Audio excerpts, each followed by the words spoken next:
These are African rhythms, passed down to us through ancient spirits. Feel the spirit. Broadcasting live from WSNC 90.5 FM, Winston-Salem State University. Welcome to Africa World Now Project. I'm your host and producer, James Pope.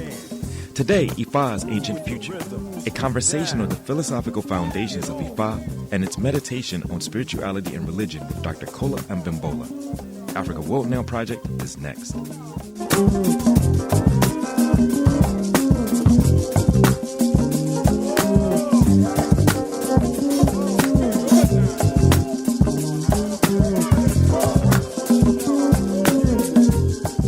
Writing in his 2006 work titled Yoruba Culture, a Philosophical Account, Dr. Kola Abimbola argues that Yoruba sociopolitical religious practices, Òrìṣà tradition and culture, were expanded and intensified throughout the Americas due to the transatlantic human trade which saw the enslavement of millions of Africans.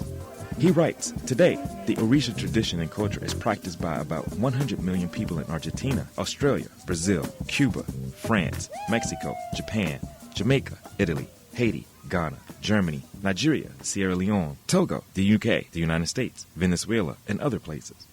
In all of these places, Yoruba religious practices play a significant role in music, dance, the arts, and many facets of day-to-day living. Kola Abimbola goes on to suggest that while there is a significant amount of good material available on various aspects of Yoruba and Òrìṣà culture in different parts of the world, no one has fully yet explained its philosophical underpinnings. What philosophical affinities do Candomblé in Brazil, Santeria in Cuba, Vodou in Haiti, Vodun in Benin Republic, Òrìṣà worship in Nigeria all share in common? To date, many scholars have been content with explaining the details of the rituals, the arts, the music, and even the language that these different manifestations of Yoruba culture share. But no good account of what unifies these traditions, that is, their philosophy, exists. Simply put, the philosophical and theological ideas that unify all these traditions under the rubric Yoruba have not been adequately explained. For Dr. Abimbola, the widespread inadequacy of the treatment of Yoruba culture can be traced to three separate but interdependent erroneous assumptions implicit in the writings of some scholars. He captures these inadequacies conceptually as tribal fetishism, methodological straitjacketing, and hierarchical dogmatism. Today we will hear a recent conversation I had with Dr. Kola Abimbola on Ifa's Ancient Future, meditations on the deep tradition of African thought and its relationship to the physical and non-physical world. Dr. Kola Abimbola studied the Ifa literary corpus as an apprentice under Wande Abimbola and Babalao Adeboye Ifa Tugun. He received his PhD in the philosophy of science at the London School of Economics and Political Science, and a second PhD in the Law of Evidence and Criminal Justice at the University of Birmingham. He has taught at Seattle University, Haverford College, Temple University, and the University of Leicester School of Law. He is currently an associate professor of philosophy at Howard University in Washington, D.C. Kola is the editor of the Journal of Forensic Research and Criminology. He was the president of the International Society for African Philosophy and Studies from 2006 to 2010, and a British Council Commonwealth academic scholar from 1989 to 1992. Our show was produced today in solidarity with the Native, Indigenous, and Afro-descendant communities at Standing Rock, the Niger Delta, Venezuela, Brazil, Colombia, Kenya, Palestine, South Africa, and Ghana, and other places who are fighting for the protection of our land for the benefit of all peoples. Enjoy the program. River drown them.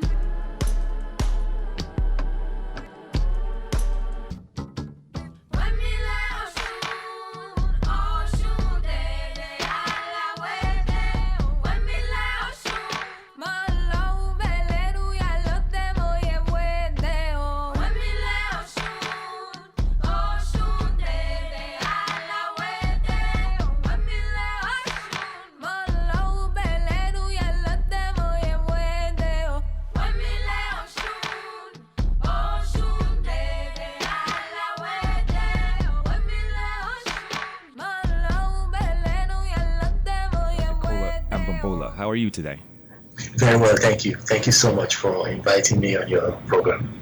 We've known each other personally, but also professionally. My first time meeting you, I don't know if you remember this, was actually I was in Ghana a few years ago for a conference of which you actually gave one of the keynote addresses. We was looking at the relationship between culture, human rights, and justice. And you gave a keynote address there, and that was my first time meeting you personally, although I'd known, a little bit of things that you were doing before. And you actually you gave me your book. And the book that I have that we're going to talk about today is actually the book that you personally gave me. I should have got you to autograph it.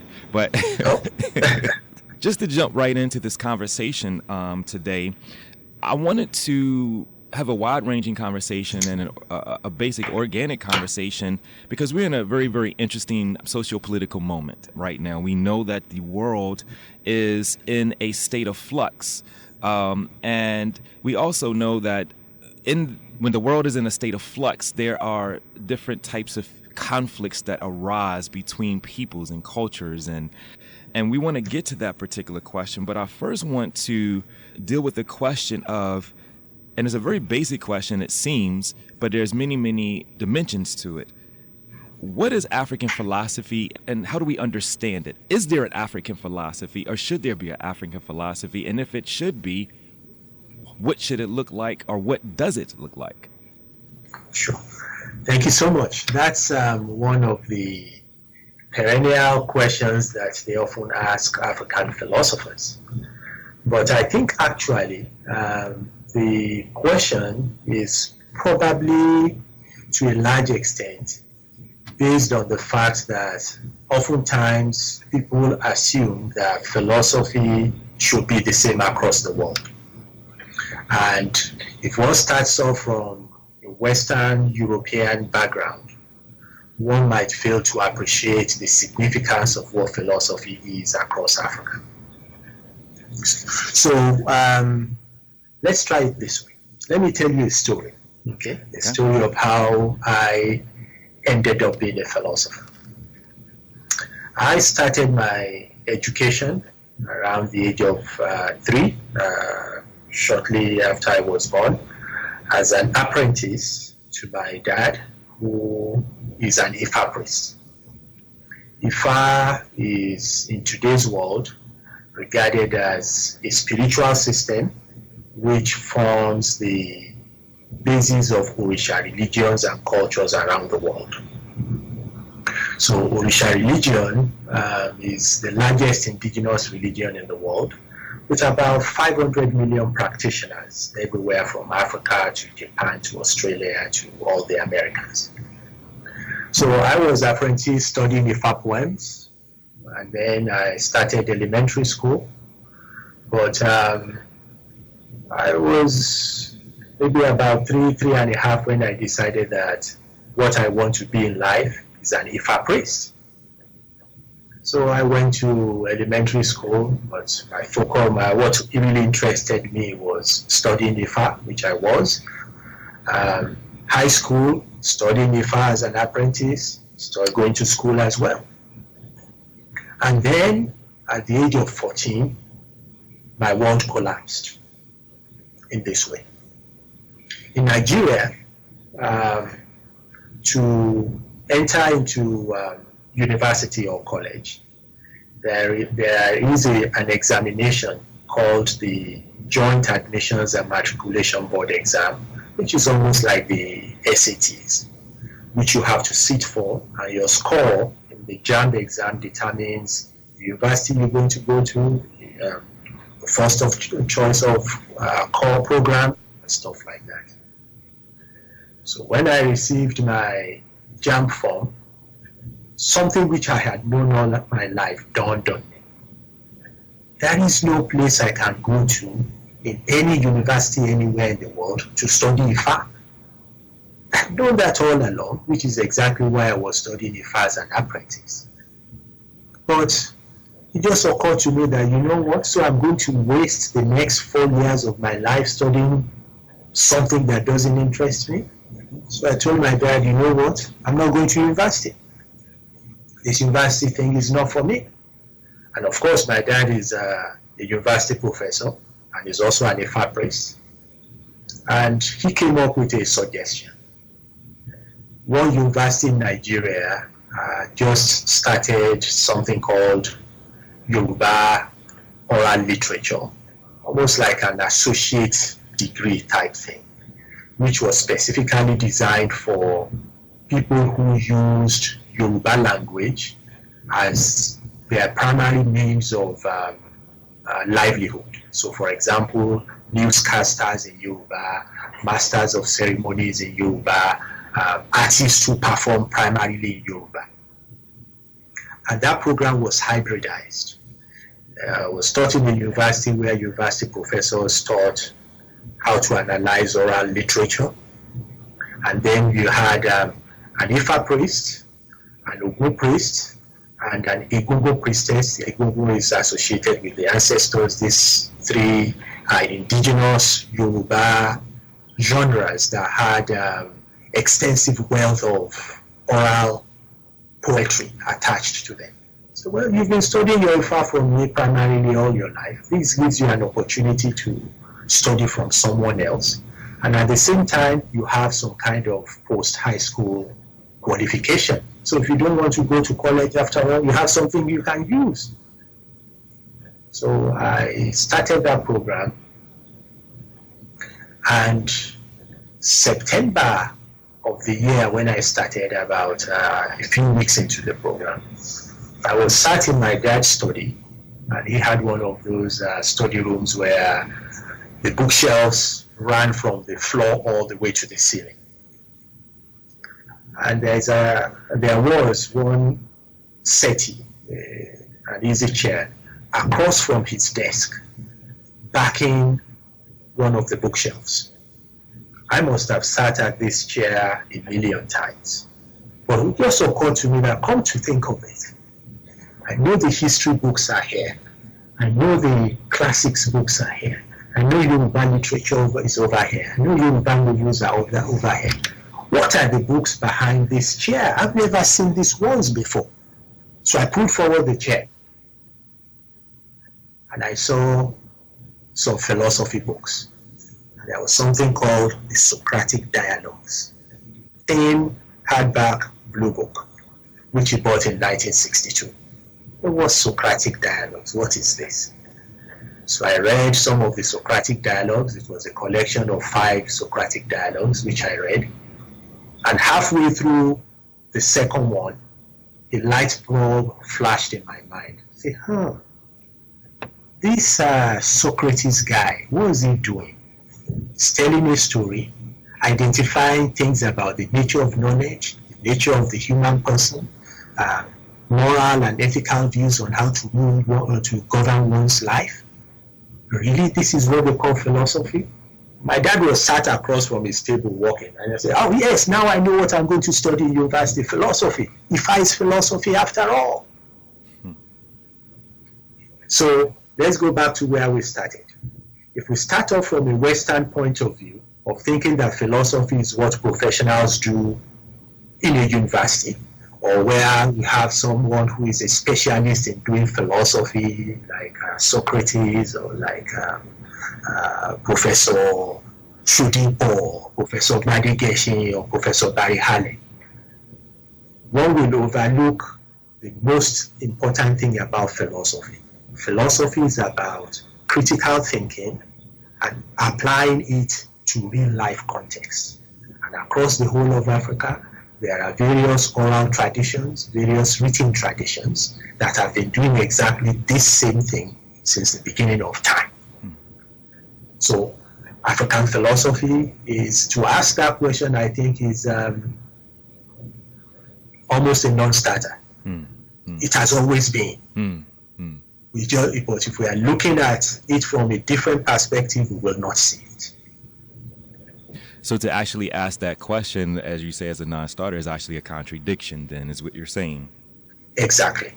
So let's push on this idea of philosophy and the oil. And you mentioned oral poetry, and you talked about the dialogues, and you know, of course, having a background in philosophy myself, you have Plato, and again, you're starting from a Western perspective, then you're going to lose the longer tradition or the longer historical genealogy, but also the practical side of what philosophy is.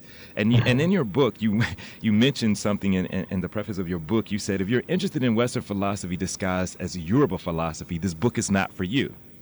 Yes. And you Absolutely. also go on and say that this book is about the practical applications of the intellectual and spiritual dimensions of Yoruba religion in the day-to-day life of Yoruba people. Let's talk about that a little bit. Let's push that idea. But let's first, what are the origin stories of the Yoruba people? What are maybe one or two, one of the main stories of origin of the Yoruba people? Sure. So if we go back to the example I started off with, okay, Ifa is usually thought of as just the secret scriptures of Òrìṣà religion and culture. People usually think of it as maybe the Yoruba equivalent of the Bible, right? Ifa is made up of 256 books, just as the Bible has Genesis, Matthew, Job, and various books. And then each of the books in the Ifa literary corpus has 800 poems. So the total number of poems in the Ifa literary corpus is 256 multiplied by 800, which is 204,800 poems. And the shortest poem has to be 4 lines. And the longer poems run into about 30 pages when written down.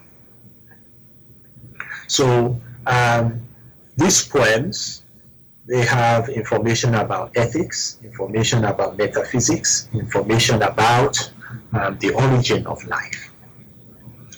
And various Ifa poems effectively tell us the following. There was no beginning, because for the Yoruba conception, there are 4 entities that have always been in existence. Olodumare, who is often mistranslated as God. Ifa, the Òrìṣà, or God of knowledge and wisdom. Obatala, who is associated with creation. Obatala is known as the creator. And Eshu, who is regarded as the universal policeman. So if our creation stories tell us that after a while, when all these 4 had been in existence, Olodumare, who is like the chief executive, so to speak, of the cosmos, went to Ifa for a divination, and Ifa made the recommendation that they should create other Òrìṣà, other gods and goddesses, the natural world, humans, plants, animals, and then ancestors came last. So in the Yoruba creation story, some of the Òrìṣà were assigned specific roles, and the Òrìṣà came to the natural world in waves. The first wave, there were 17 of them, 16 men and 1 woman, who were supposed to establish the natural world and to set up cities and societies. The first city that they created is called Ile-Ife, which is regarded as, by practitioners of this religion, as the origin of humanity. Ile-Ife, the name itself means something like the place from where land spread out. So all the men, they assigned Oshun, the woman, female Òrìṣà, who was with them. They assigned her household chores. She was the one doing the cooking and doing all the household chores. And after a while of all the other men trying to carry out all the activities, anything they tried to do, nothing worked. So they went back to Olodumare, the chief executive in the supernatural world, and complained to Olodumare that, well, all the things that you asked us to do, nothing worked. Okay. How many of you did I send on this errand? Are you sure that all these decisions are being made by all of you? And then they realized that Oshun, the female, was not supposed to be assigned to household chores. And they came back to the natural world, they apologized to Oshun, and effectively, that was how Oshun stemmed this idea of universal gender inequality or gender patriarchy, which we have in Western conceptions of the world. As far as the Yorubas are concerned, and as far as Yoruba history goes, there was no gender inequality and universal patriarchy until our contact with Europeans about 500, 600 years ago. And this was heightened by colonial era. So whatever you see in Africa today in terms of gender inequality, as far as Yoruba parts of Africa are concerned at least, it's not Yoruba. It's carryover from the enslavement era and the colonial era. So that's an example of one poem that tells us about the Òrìṣà Yoruba creation story. And that's a very, very important point. And as you were talking, I actually was writing a note here to look at the relationship between men and women. And you just gave that story that I think is very, very important to look at how indigenous knowledge systems, ancient indigenous knowledge systems, when it came into contact with the Western world that were contradictory, produced different contradictory forms of was a product of that. So with this, it becomes important because in some of the literature and in some of the writings, Ifa is often related to Christianity. And there's a reason for that, specifically when you look at the spread of the Yoruba people in a diaspora. Can you talk about how that particular connection came to be? Sure, absolutely. One of the things that's very clear is this. Okay, as the story I just told makes clear, looking through the lenses of Yoruba society from the worldview of Europeans will lead to radically wrong conclusions. Now, the poem I just told about creation story, one of the things that Ifa poems do is this. See, these poems, in my own view, Òrìṣà religion is really not a religion. It's a legal system within which what we can call religion is a tiny subset. So across the world today, let's say there's a situation where there are two people who are having, a couple who are having concerns about their relationship, or perhaps there is a society in which people are having concerns about the administration of power. If they come to a diviner to divine, when you perform the Babalawo or Yanifies the diviner, they perform the divination invocations, and the poem that they relate from the book is the one I told earlier about Oshun. What their practical advice they give to the people is that, well, actually, the scenario before us, this was what happened in Oshun. So therefore, in your situation, the point is that there is some lack of equality or equity in how you are allocating duties. So just as Oshun stemmed this type of inequality at the beginning of humankind, exactly the same way is the type of advice or way in which you should proceed in dealing with the contemporary situation. So Ifa cannot, in any form or shape, be considered to be similar to Christianity. It's beyond that, because it's not just a faith, right? It's a belief system, no doubt, but it's also a precedent. The stories form examples on the basis of which we can guide our daily living. That's one key point. Another key point is this. As far as practitioners of Òrìṣà religion are concerned, ultimately, it's not your faith that matters. The way we put it is this. We say, Ìwà lẹ̀sìn, which means good character is the essence of religion, or perhaps better still, a more literal translation would be, good character is what I practice. So the religion doesn't say that if you don't believe in Ifa or the Òrìṣà, you are doomed to a negative end. What they'll ask is, what's the content of your character? How do you behave? How do you relate to other people? What sorts of ethical principles are inculcated in your being as an existing being who interacts with other living things?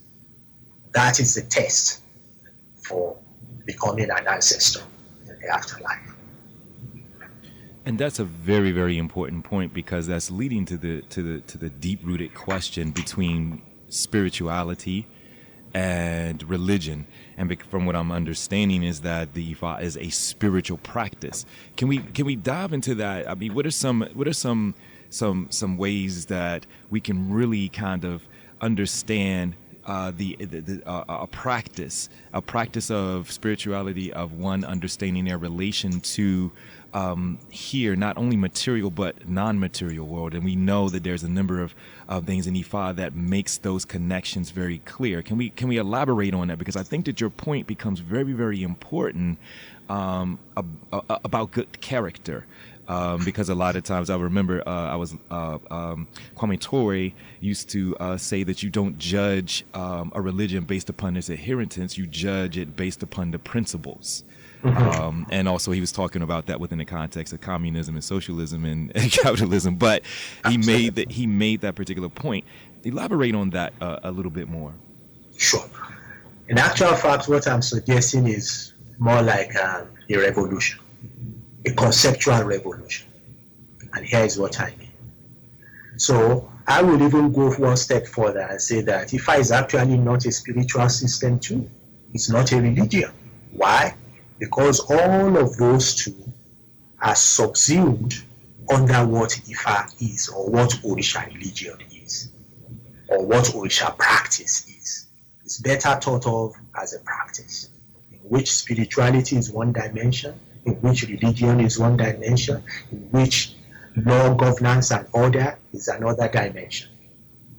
So let's think of it this way. First of all, there is no doubt that it's a spiritual system, in the sense that spirituality is a part of what we do. And from this point of view, the Òrìṣà practice system, in actual fact, there is no distinction between the natural world and the supernatural world, in the sense of the two of them being so far apart. What the belief is and what the practice is that the natural world and the supernatural world are part and part of the same continuum. So when you have someone, for example, who is doing a divination or a reading for someone, to do a reading or divination effectively, you invoke the personal guiding spirit of the person who's come to you for the divination and counsel. You invoke the spirit of Ishu, the universal policeman. You invoke the spirit of Goddess Earth, and the diviner is also in the mix, including you also invoke the spirit of Ifa. So there are 5 entities involved. And when the connection is formed, you have entities that normally reside in the supernatural parts of the world with entities that normally reside in the natural parts of the world coming together. Now, across the world right now, during the time when we would, the period of this program, I'm sure that well over 100, at least 100,000 divinations would have been completed. So at this particular point in time, there is constant flow between the natural world and spiritual world wherever anyone is doing a reading. So the two are part and part of the same continuum. And that's just one example of the interplay between the two realms. So the best way of thinking about it is this. I work in DC, and New York is just down the road.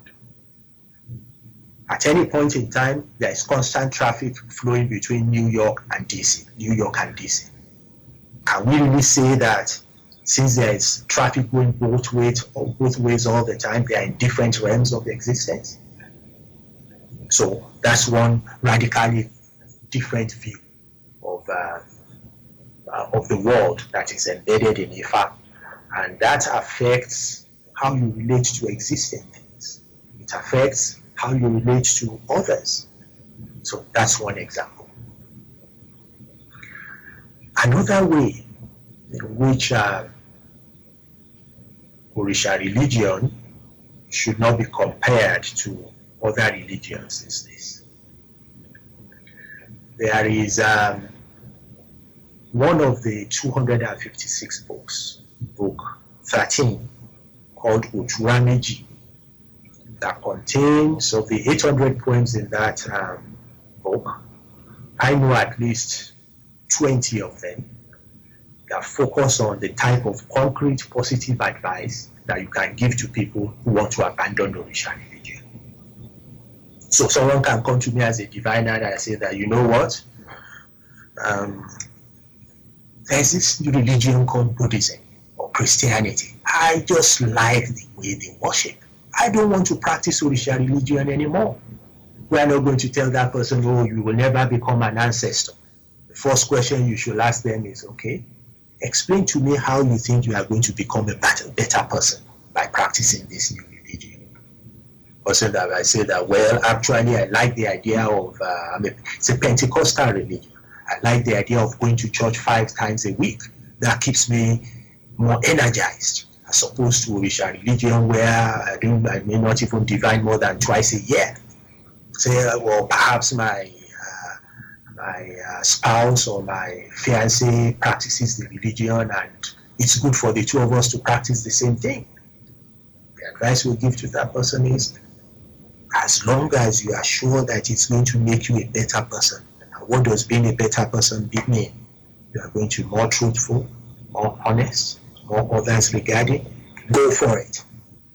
Sitting here thinking, and I remember reading in Malidoma Some's book of Water and Spirit, and he was talking about how Europe was able to kind of use religious context as one of the ways to force colonialism into different parts of Africa.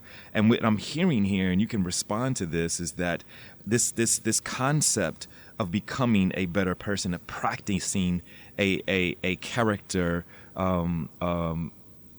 moving towards becoming, a good character person, a better person, to create a better way of life, was also could be associated with the reason why, if someone comes and they're offering a system that provides or says that it provides a way to become a better person, then that is because the elements are already there in Africa itself, within the traditional indigenous ways and ancient ways of living.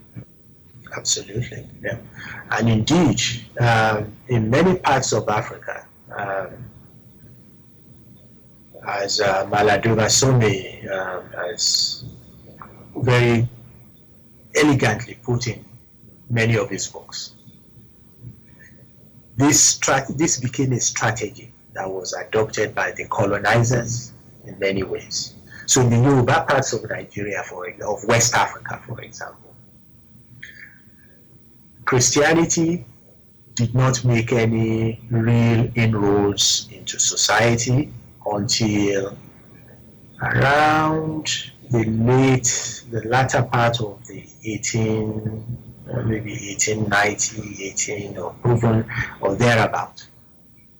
And it made its inroad in this way.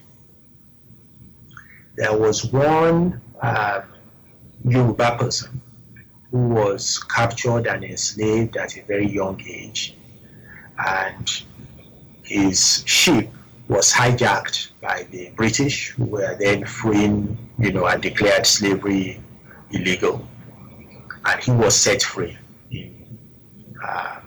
returned back to one of the countries in West Africa and set free.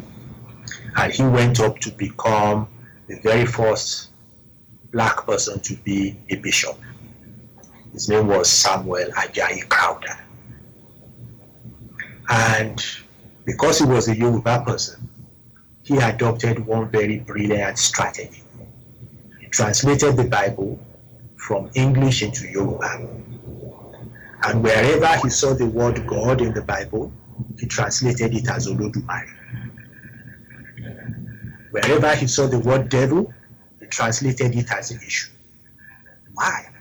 First of all, Olodumare is regarded as the chief executive. Olodumare is, depending on the hierarchy you are focusing on, Olodumare is the chief executive. But of course, in Òrìṣà context, Olodumare is non-gendered. Olodumare is neither male nor female. Olodumare is actually just the vital force of life. And anything that has life because Olodumare is present within it. So Olodumare is not humanoid in any form or shape. And to describe Olodumare as male is just plain wrong. But he translated Olodumare for God in the Bible. And wherever he saw he saw devil or Satan, he translated that as Eshu. Why? Because the Yoruba and practitioners of Òrìṣà religion have a love-hate relationship with Eshu. Remember that Eshu is the universal policeman. So people who are committing immoral activities or things that they are not supposed to do, they are scared of Eshu because they know they are going to be caught one day and be punished. Those who are doing things on the basis of virtues and character, they are happy about Eshu.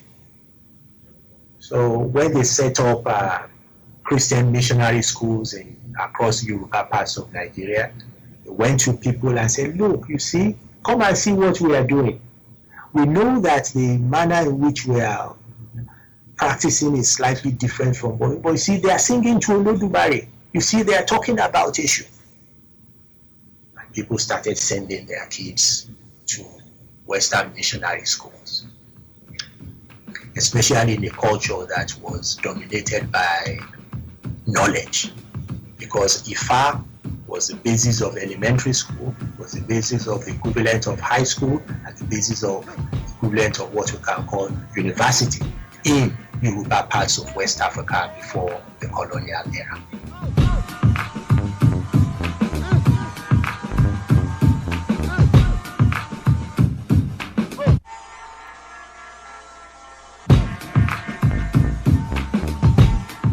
We were listening to a conversation between Dr. Kola Abimbola and myself, where we are discussing the deep tradition of African thought and its relationship to the physical and non-physical world, specifically focusing on Ifa's ancient future and the philosophical underpinnings of Yoruba culture. Dr. Kola Abimbola studied the Ifa literary corpus as an apprentice under Wande Abimbola and Babalawo Odeboya Ifotugun. He received his PhD in philosophy of science at the London School of Economics and Political Science, and a second PhD in the law of evidence and criminal justice at the University of Birmingham. He has taught at Seattle University, Haverford College, Temple University, and at the University of Leicester School of Law. He is currently an associate professor of philosophy at Howard University in Washington, D.C. Continue to listen intently and enjoy the rest of the program.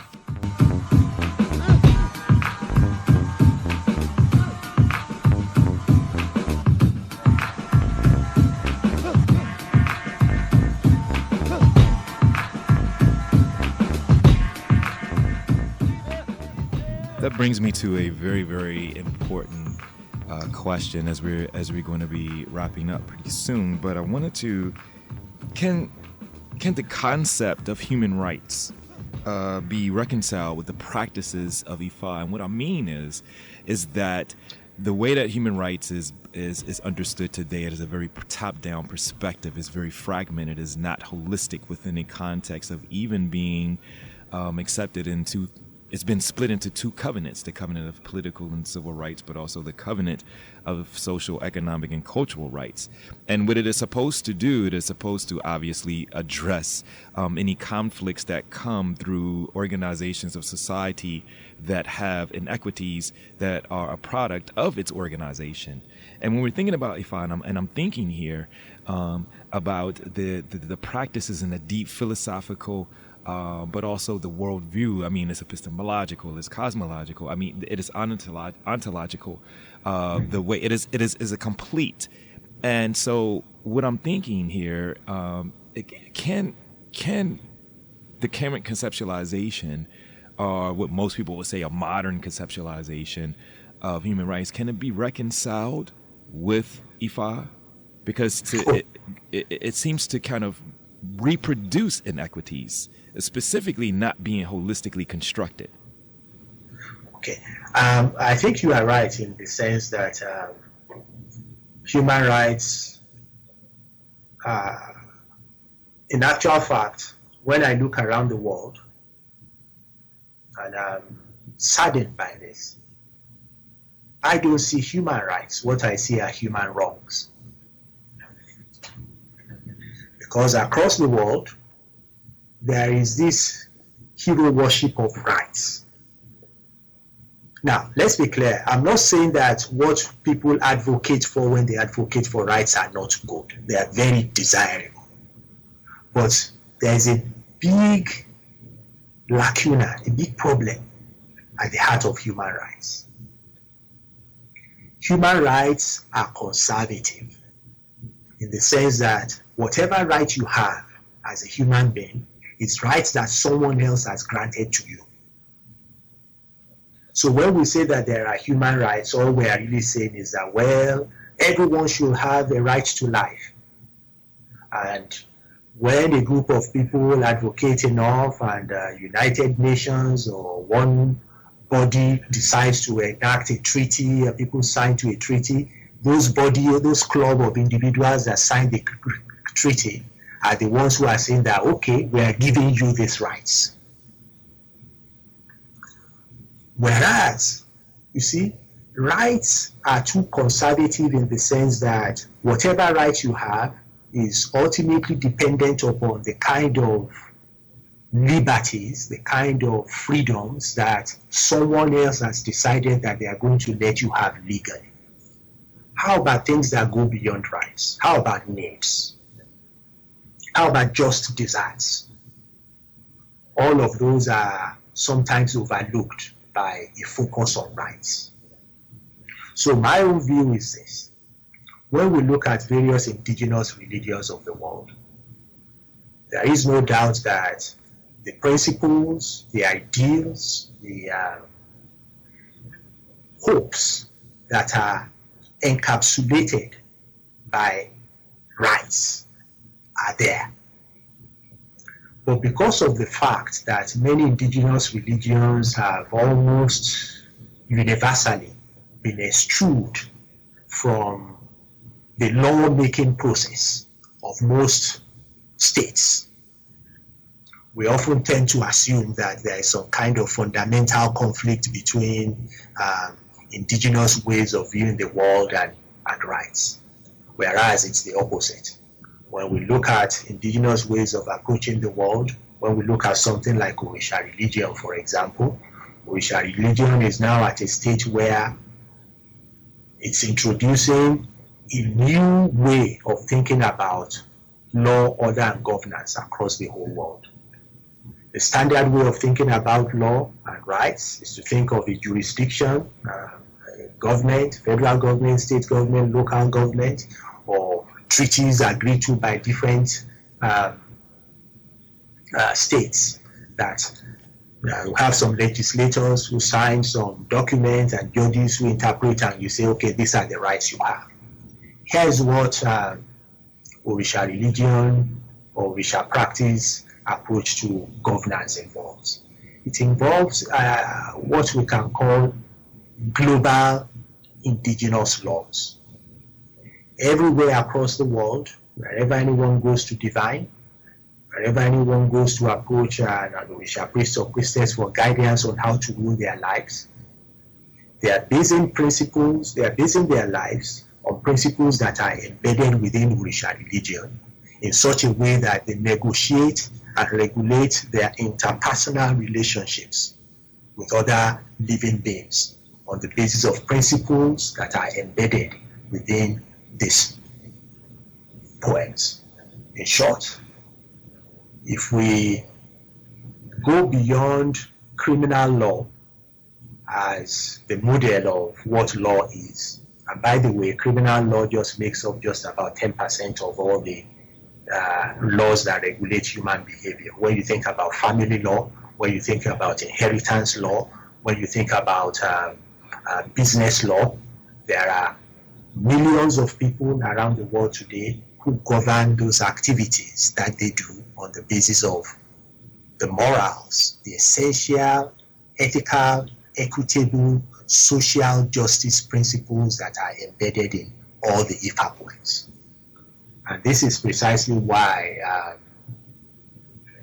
we began a new university, an online-based university called Ifa University, which is based here in Washington, D.C., but it's largely online, which we have an Ifa Studies program that's now in its second year, and we will be, all things being equal, we should be completing our accreditation for an online degree in Ifa Studies within the next year or two. We need a new way of conceptualizing the world. And I agree with you 100% because there were three more questions that popped out in my head when you said that, because one of the ways, I'm not going to deal with all of them, but I just want to kind of put them out before we wrap up here, is that these indigenous ways of viewing the world, as often as we know, is often seen as being in conflict with the idea of rights, because most of the time the conceptualization of rights also comes from a specific historiography, which is Europe, the idea of the individual and their relationship to other people, but also their relationship to the material world. Of course, we get capitalism, and it comes to conflict with capitalism and the ways of being in that particular way. And I mean that becomes a very, very important, because one of the things that I do is actually am looking at indigenous knowledge and how it expands our conceptualizations of rights, moving to duties, responsibilities. Like you just said, you talked about there's other forms, there's other ways to conceptualize the world. Which brings me to the question, and I'll come back with you on that particular point. We have this good thing, we're recording this, so we can come back at this particular point. But I wanted to, before we leave, because this leads directly to our current socio-political moment. Not only here in the United States, but across the world, we see the uptick in very, very racist and nationalistic tendencies of certain groups of people to capture state power. Is there a way, or can you provide an example or maybe a story that kind of helps us understand it from the perspective of from the perspective of Ifa? Is there something that can add a textured understanding to those who are seeking analysis and seeking ways of understanding this moment? Is there something that can be provided from your perspective? Absolutely. There is one poem from one of the books of the Ifa literary corpus. The book is called Vodou. And there was this person whose name was Kankan. Kankan, translated into English, means something like by force, someone who likes to have his own way by whatever means necessary. Kankan was such a cantankerous person that he had an assorted group of friends. And in those days, when you want to start a new farm, you call your friends to come and help you with clearing the trees and weeds and initial clearing of the forest. So Tooque whom we can call Mr. By Force, went to the very first of his friends, who was a grasshopper. I said, Mr. Grasshopper, please, in a few days' time, I want to start a new farm. Please come and help me. Okay. Grasshopper said, well, I know you have very few friends. Don't worry. I'll come. All right. After he left the grasshopper, he went to the second of his friends. Hen, please, I'm starting up my farm in a few days' time. Come and help me. Hen said the same thing. I know you have very few friends. I cannot refuse. I'll rearrange my schedule. I will come. He went to his next friend, who was the wolf, the next friend, who was the dog, the next one, who was the hyena, the one after that, who was the walking stick. And he went to his next friend, who was fire, another one was rain, and the last one was dewdrops. So on the day, he arranged all his friends, they are in the order in which he had invited them, and they were walking on the farm. Some of the friends were looking at the other ones and say, so he called, I didn't know he was going to call this person. Doesn't he know that this one is my enemy? But everyone said, well, let's just help him out. At lunchtime, the grasshopper was the first one to say, oh, Mr. By Force, what are we going to have for lunch? The moment hen had lunch, the hen pecked at the grasshopper. The moment the wolf had lunch, made a dash for the hen. Dog grabbed the leg of the wolf. The hyena went chasing after the dog. The hunter shifted and brought out his gun, shot at the hyena. Walking stick switched the hunter. Fire consumed stick. Rain consumed fire. And when all of them started fighting amongst each one of them, dewdrops came finally and drenched all of them, and everyone woke up. And dewdrops started saying that, well, don't you know that if we try to achieve things on the basis of force, the whole world is going to collapse. Only obedi kaka, obedi konkon, kigamu ore, trying to do things by force is going to result in a situation where people are pitched against each other across the whole world. What am I saying here? Many people, I being one of them, feel that the European way of viewing the world is part of what has led us to the predicaments we are now in. The European worldview has conceptions of personhood, conceptions of how to relate to other people that are so radically different from many societies of the world. And many people do not conceptualize or conceive themselves in the world the way Europeans do. The best way to think of it is this. The fundamental principle on which libertarian approach to rights is based can really be summarized as follows. Me, myself, and I. We are always negotiating about what benefits you the most as an individual. Whereas the model of conceptualization of the world that is embedded in many African societies and embedded in many indigenous societies is the following. I am because we are because I am. And that's the real problem. Until we adopt a situation in which we don't behave like Mr. By Force, who thinks that he has some kind of legitimate right to usurp every other way of viewing the world, there will always be conflict. We need to live in a society, in a world in which we're able to negotiate the interpersonal, interracial, on the basis of certain principles, rules, and values that are beneficial to every single human being. Until we do that, I'm afraid we have serious problems. That is Dr. Kola Abimbola. Thank you for taking the time to talk with us today.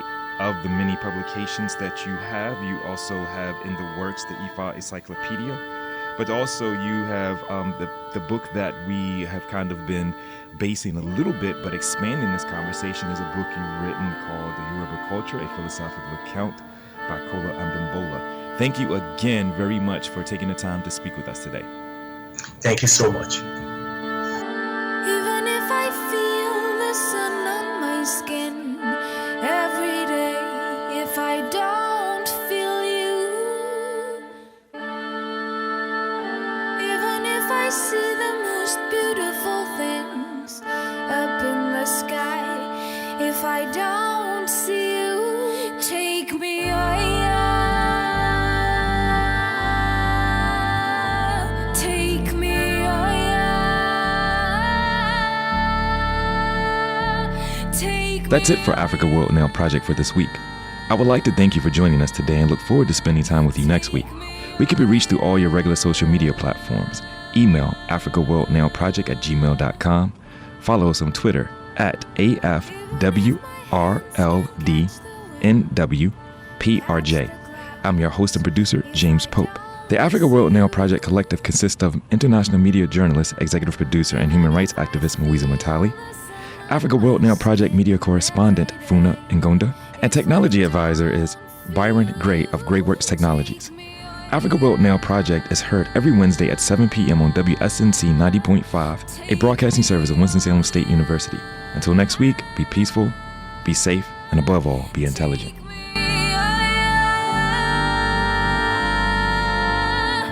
Take me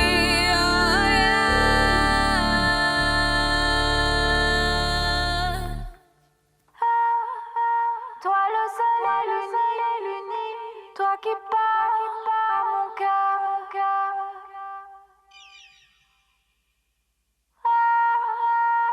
Toi le soleil uni, mais qui part sans moi. Toi qui pars sans moi.